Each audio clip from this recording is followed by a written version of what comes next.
ಸರಿ ಕಣ, ಲೇಟ್ ಆಗೋದ್ರೆ ನಮ್ಮ ಅಪ್ಪ ಹಿಂಗ್ ಬೈತಾರೆ. ಸರಿ ಆಯ್ತು, ಓಡ್ತೀನಿ ನಾನಿನ್ನ.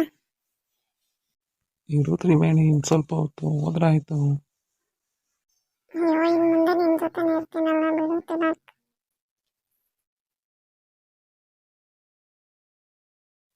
ಎಷ್ಟು ಖುಷಿಯಾದ ವಿಚಾರ ಹೇಳಿದ್ಲು ತ್ರಿವೇಣಿ. ಆಚೆ ಎಲ್ಲಾರು ಕರ್ಕೊಂಡು ಹೋಗೋಣ ಅಂದರೆ ಬರೋದೇ ಇಲ್ಲ ಅಂತ ಹೇಳು.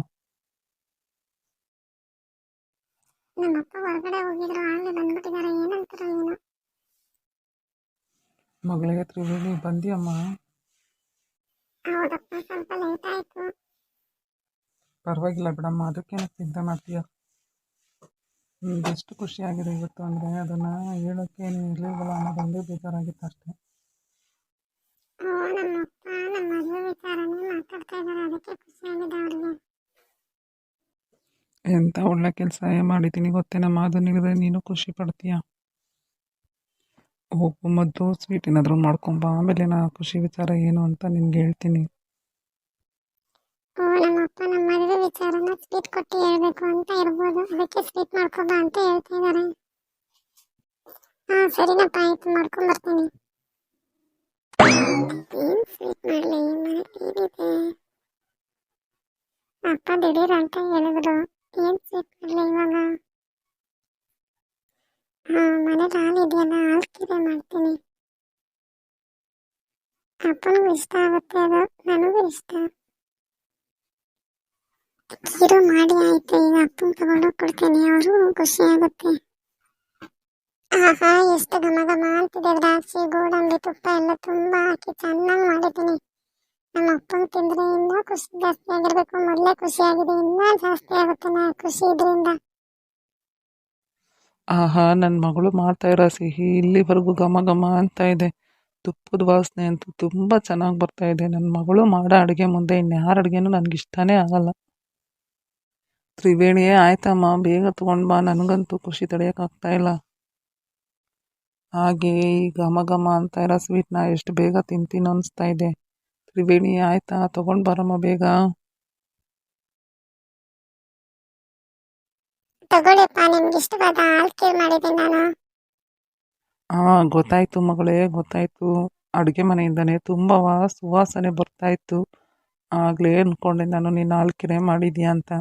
ನನಗೂ ತುಂಬ ಇಷ್ಟ, ನಿನಗೂ ತುಂಬ ಇಷ್ಟ ಅಲ್ವಾ? ನಾವು ಖುಷಿಯಾದಾಗೆಲ್ಲ ಇದನ್ನೇ ತಾನೇ ಜಾಸ್ತಿ ಮಾಡ್ಕೊಂಡು ತಿನ್ನೋದು. ಹೌದಪ್ಪ. ತುಂಬ ಚೆನ್ನಾಗಿ ಮಾಡಿದ್ಯಾ ಮಗಳೇ, ತುಂಬ ಚೆನ್ನಾಗಿ ಮಾಡಿದೀಯಾ. ನನಗೆ ತಿಂತಾ ಇದ್ರೆ ನಮ್ಮಮ್ಮ ನೆನಪೇ ಆಗುತ್ತೆ ಕಣಮ್ಮ ತ್ರಿವೇಣಿ. ನಮ್ಮಮ್ಮನೂ ಇದೇ ಥರ ಮಾಡ್ತಾಯಿದ್ದೆ. ಆ ಕೈ ರುಚಿನೇ ನಿನಗೂ ಬಂದಿರೋದು ತ್ರಿವೇಣಿ. ಅಷ್ಟು ತುಂಬ ಅದ್ಭುತವಾಗಿ ಮಾಡಿದೀಯಾ. ಹೌದಪ್ಪ, ಅಷ್ಟು ಚೆನ್ನಾಗಿ ಮಾಡಿದ್ದೀನಪ್ಪ ನಾನು. ಹೌದಮ್ಮ ತ್ರಿವೇಣಿ. ಅಪ್ಪ, ಖುಷಿ ವಿಚಾರ ಏನು ಅಂತ ಹೇಳ್ತೀನಿ ಅಂದ್ರೆ ಹೇಳಪ್ಪ ಇವಾಗಾದ್ರೂ. ಇನ್ನೇನಮ್ಮ, ನನಗೆ ಖುಷಿಯಾಗಂಥ ವಿಚಾರ ಅಂದರೆ ಆ ಕೋಮಲನ ಮದುವೆ ಮಾಡಿ ಅವಳ ಜೀವನನ ಹಾಳು ಮಾಡೋದೇ ಅಲ್ವಾ. ಅದೇ ನನ್ನ ಗುರಿನೂ ಕೂಡ ಅಲ್ವಾ. ಹೌದಾ ಅಪ್ಪ, ಕೋಮಲನ್ಗೆ ಹುಡುಗನ್ ನೋಡ್ತಾ ಇದ್ದೀರಾ? ಅದು ನೀವು? ನಾನೇ ನೋಡಿರೋ ಹುಡುಗ ತ್ರಿವೇಣಿ, ಆದರೆ ನಿಮ್ಮ ಚಿಕ್ಕಮ್ಮನಿಗೆ ಗೊತ್ತಿಲ್ಲ ನಾನು ನೋಡಿರೋ ಹುಡುಗ ಇದು. ನಾನೇ ಮಾಡ್ತಾ ಇರೋ ಮದುವೆ ಅಂತಲೂ ಗೊತ್ತಾಗಿಲ್ಲ. ಏನಪ್ಪ, ಏನು ಹೇಳ್ತಾ ಇದ್ದೀರಾ? ನೋಡು ತ್ರಿವೇಣಿ, ಏನು ನನ್ನ ಖುಷಿಗೆ ಕಾರಣ ಗೊತ್ತಾ? ನಾನು ಒಂದು ಹುಡುಗನ್ನ ನೋಡಿದ್ದೀನಿ. ಆ ಹುಡುಗನಿಗೆ ಆಸ್ತಿನೂ ಇಲ್ಲ, ಏನೂ ಇಲ್ಲ. ಅಂಥ ಹುಡುಗನ ನೋಡಿದ್ದೀನಿ ಕೋಮಲನ್ಗೆ ಅಂತ. ಆ ಹುಡುಗರಪ್ಪನೂ ಅಷ್ಟೇ ತುಂಬ ಬಡವನ್, ಮತ್ತು ನಾನು ಹೇಳ್ದಂಗೆ ಕೇಳೋ ಅಂಥ ಮನುಷ್ಯ ಅವನು.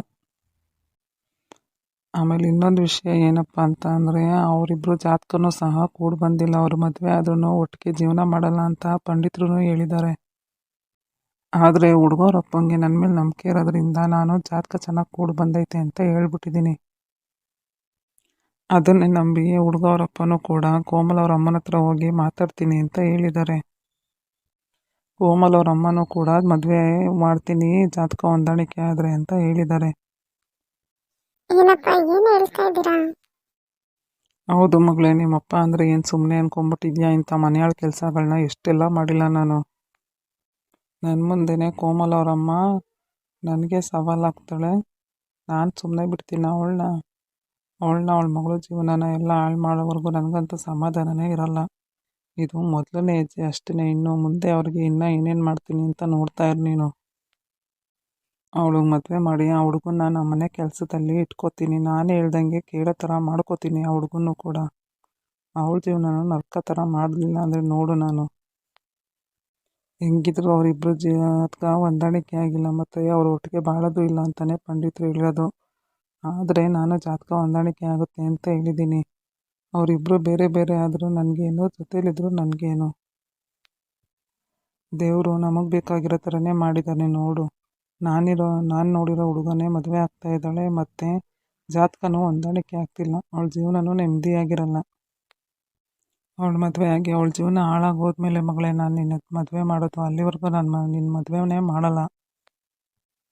ಅಪ್ಪ, ಹುಡುಗ ಯಾರಪ್ಪ? ಅದನ್ನು ಮಾತ್ರ ಈಗ ಯಾರಿಗೂ ಹೇಳಲ್ಲ ಮಗಳೇ. ಎಲ್ಲ ಆಗಲಿ, ಮದುವೆ ಎಲ್ಲ ಫಿಕ್ಸ್ ಆಗಲಿ, ಆಮೇಲೆ ಹೇಳ್ತೀನಿ ಯಾರೋ ಹುಡುಗ ಅಂತ. ಅದೇ ಖುಷಿಗೆ ನಾನು ಈಗ ನಿನಗೆ ಹೇಳಿದ್ದು, ಸ್ವೀಟ್ ಮಾಡೋ ಮಗಳೇ, ಖುಷಿ ಪಡೋಣ ಅಂತ. ಅದಕ್ಕೇನಪ್ಪ ನೀವು ಹೊರಗಡೆ ಹೋಗಿ ಬಂದಿದ್ದು? ಹೌದು ಮಗಳೇ, ಕೋಮಲನ ಜೀವನ ಹಾಳು ಮಾಡೋಕ್ಕೆ ಏನೇನು ಬೇಕೋ ಎಲ್ಲ ತಯಾರಿನೂ ನಾನು ಮಾಡಿ ಬಂದಿದ್ದೀನಿ. ಅವಳು ನಮ್ಮ ಕಣ್ಮುಂದೆನೇ ಯಾವಾಗಲೂ ಕಣ್ಣೀರು ಹಾಕ್ಕೊಂಡು ಕೂತಿರ್ಬೇಕು, ಆ ಥರ ಮಾಡ್ತೀನಿ ಅವಳ ಜೀವನನ. ಅದನ್ನು ನೋಡಿ ನೋಡಿ ಅವ್ರ ಅಮ್ಮನೂ ಅಷ್ಟೇ ಕೊರಗಿ ಕೊರಗಿ ಸಾಯಬೇಕು, ಆ ಥರ ಮಾಡ್ತೀನಿ ನೋಡು. ನನ್ನ ಎದುರಾಕೊಂಡವ್ರನ್ನಂತೂ ನಾನಂತೂ ಸುಮ್ಮನೆ ಬಿಡೋದಿಲ್ಲ. ನರ್ಕ ತೋರಿಸ್ತೀನಿ ಅವರಿಗೆ. ಹೌದಪ್ಪ, ತುಂಬಾ ಒಳ್ಳೆ ಕೆಲಸ ಮಾಡಿದ್ದೀರಪ್ಪ. ಹೌದು, ನೀನು ಅವಾಗವಾಗ ಕೋಮಲನ ಜೊತೆ ಚೆನ್ನಾಗಿ ಮಾತಾಡ್ಕೊಂಡಿರು. ಅವಳಂತೂ ನಿನ್ನ ತುಂಬ ನಂಬ್ತಾಳೆ. ನನ್ನ ಬಗ್ಗೆ ಒಳ್ಳೆಯ ಅಭಿಪ್ರಾಯ ಇದೆ. ಇನ್ನೂ ಒಳ್ಳೆಯ ಅಭಿಪ್ರಾಯ ಬರೋ ಥರ ಮಾತಾಡ್ತೀವಿ ನೀನು ಅವಳ ಹತ್ರ. ನಮ್ಮ ದೊಡ್ಡಪ್ಪ ಹೇಳಿದ ಹುಡುಗನ ಬಿಟ್ಟರೆ ಇನ್ಯಾರನ್ನೂ ಮದುವೆ ಆಗಲ್ಲ ಅನ್ಬೇಕು, ಆ ಥರ ಮಾಡೋ ಅವಳನ್ನ. ನಾವೇನೇ ಕೆಟ್ಟದ್ದು ಮಾಡಿದ್ರು ಅವಳಿಗೆ ನಾವು ಒಳ್ಳೆಯದೇ ಮಾಡ್ತಿದ್ದೀವಿ ಅಂತ ಅನ್ನಿಸ್ಬೇಕು. ಅವಾಗವಾಗ ಅವಳನ್ನ ಭೇಟಿಯಾಗಿ ಅವಳ ಜೊತೆ ಚೆನ್ನಾಗಿರೋದನ್ನ ಕಲಿ ನೀನು. ಅಪ್ಪ, ನನ್ಗಂತೂ ಅವಳನ್ನ ಕಂಡ್ರೇನೆ ಆಗಲ್ಲ ಕಣಪ್ಪ. ಅವಳ ಮುಖ ನೋಡಿದ್ರೆ ನಂಗೆ ಇಷ್ಟ ಆಗೋದಿಲ್ಲ. ನೋಡೋ ಮಗಳೇ, ನನ್ನ ಮಗಳಾಗಿ ನೀನು ಈ ಥರ ಎಲ್ಲ ಮಾತಾಡೋದು ಸರಿಗಿಲ್ಲ. ನನಗೂ ಅವಳನ್ನ ಕಂಡ್ರೆ ಆಗೋದೇ ಇಲ್ಲ, ಅದಕ್ಕೆ ನಾನು ಹೋಗಿ ಮಾತಾಡಲ್ವಾ. ಆ ಥರ ನಮ್ಮ ಕೆಲಸ ಸಾಧನೆ ಆಗೋವರೆಗೂ ನೀನು ಅವಳ ಜೊತೆ ಚೆನ್ನಾಗಿರೋದನ್ನ ಕಲಿಬೇಕು. ಆಯ್ತು ಬಿಡಪ್ಪ, ನೀನು ಇಷ್ಟ ಹೇಳಿದ್ಮೇಲೆ ನಾನು ನಾಳೆಯಿಂದ ಅವಳ ಜೊತೆ ಚೆನ್ನಾಗಿ ನಾಟಕ ಆಡ್ತೀನಿ ಕಣಪ್ಪ. ಇದ್ದು ನನ್ನ ಮಗಳಂದರೆ